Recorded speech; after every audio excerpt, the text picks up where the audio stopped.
Hello there.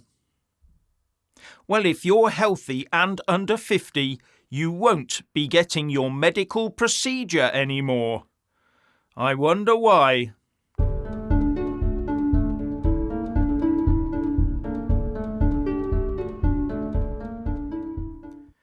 The rules are changing.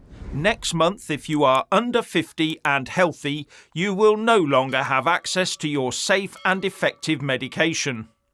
And just last year, they were happily doling this out to anyone over the age of 5.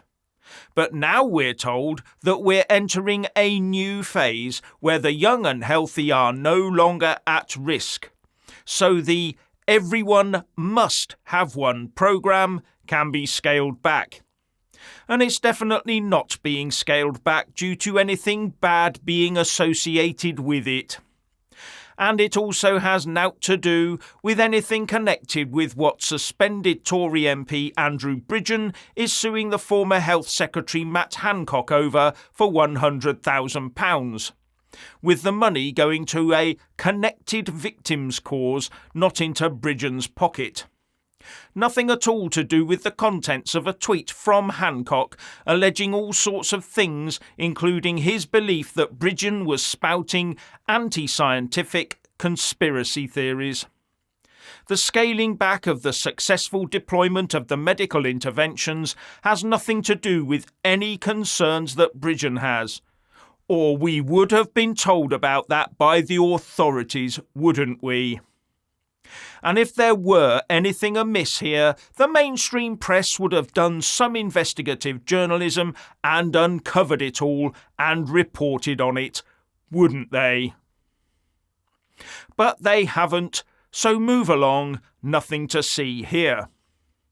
Now, this lawsuit by Andrew Bridgen is being funded and backed by Lawrence Fox's Reclaim Party and the Bad Law Project, who both want to see Hancock issue a full apology. But Hancock is standing by his words, says his spokesman, and will not be apologising. But one suspects the share prices of the relevant companies will slide a bit because they won't be shifting anywhere near as many boxes of their product as they did before. Anyway, there's more on this subject nearer the end of the video.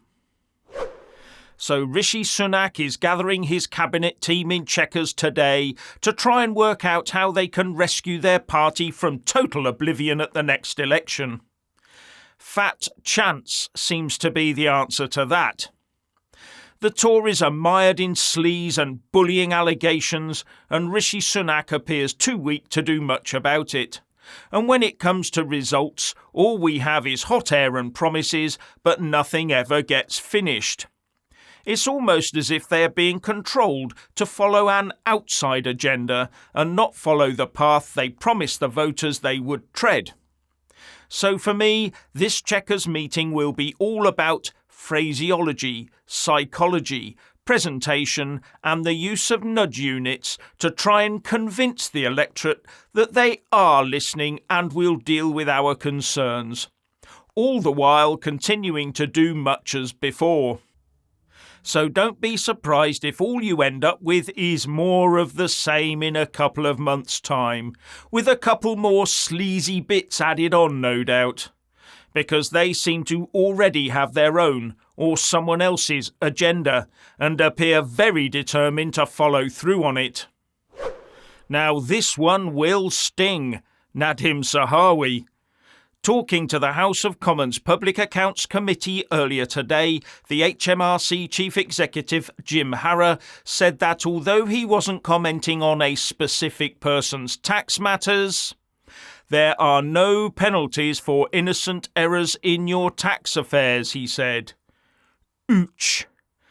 And then he went on to say, so if you take reasonable care, but nevertheless make a mistake, whilst you will be liable for the tax and for interest if it's paid late, you would not be liable for a penalty.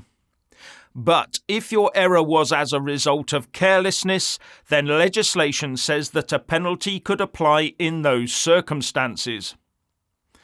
So the suggestion from the HMRC boss seems to be that Nadhim Zahawi may have made a careless but not deliberate error, but it wasn't an innocent error. Interesting. So GB News is getting a new presenter, in the form of Tory MP for North East Somerset and Brexiteer Jacob Rees-Mogg. And not only will he be presenting his own show and interviewing guests, he will be going on tour giving live shows across the country as well. But it won't just be politics on the Rees-Mogg menu. He'll also be talking about things like classic cars and Somerset cider. But sadly, how long will it be before classic cars are forced off of our roads and alcohol is all but banned? But there are now 30 electric vehicles for every charging point, and only 9,000 charging points were installed last year, meaning the government will miss its target of installing 300,000 of them by 2030. And they're on course to miss the target by 20 years. But it won't matter because no one can afford these EV things anyway, except the wealthier among us.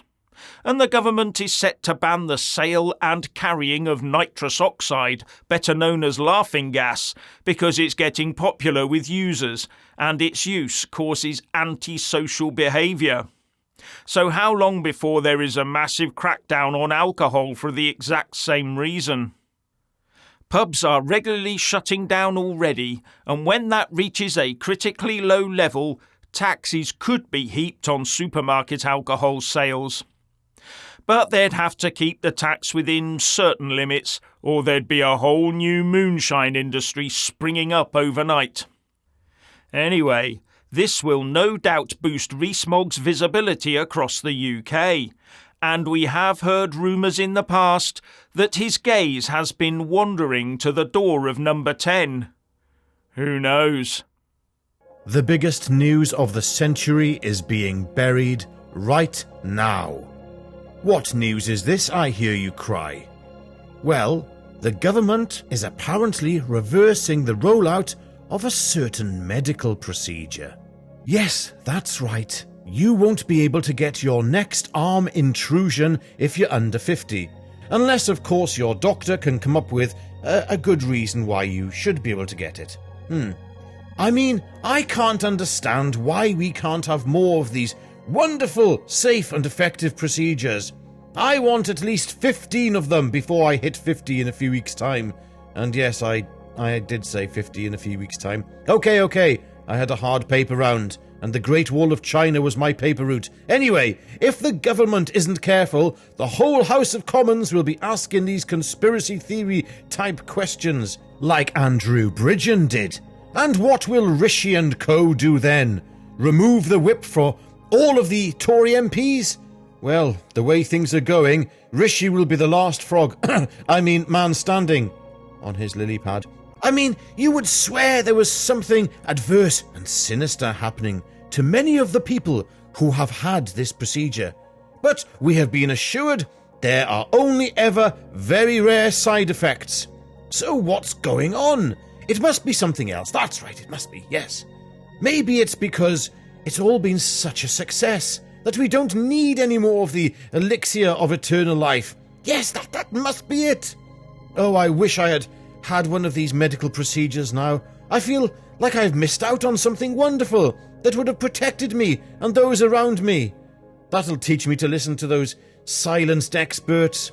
What I really can't understand is why the press aren't celebrating the reversal of this rollout, or the potential reversal of this rollout, because it has been such a success. They must be chomping on the bit to celebrate. Why aren't they? Why are they not singing it from the rooftops? Why aren't the chief medical and scientific officers on the podium next to Rishi Sunak on his lily pad telling the public that the rollout is coming to an end? I do find that very strange. Why are they trying to bury this news? I can't think why.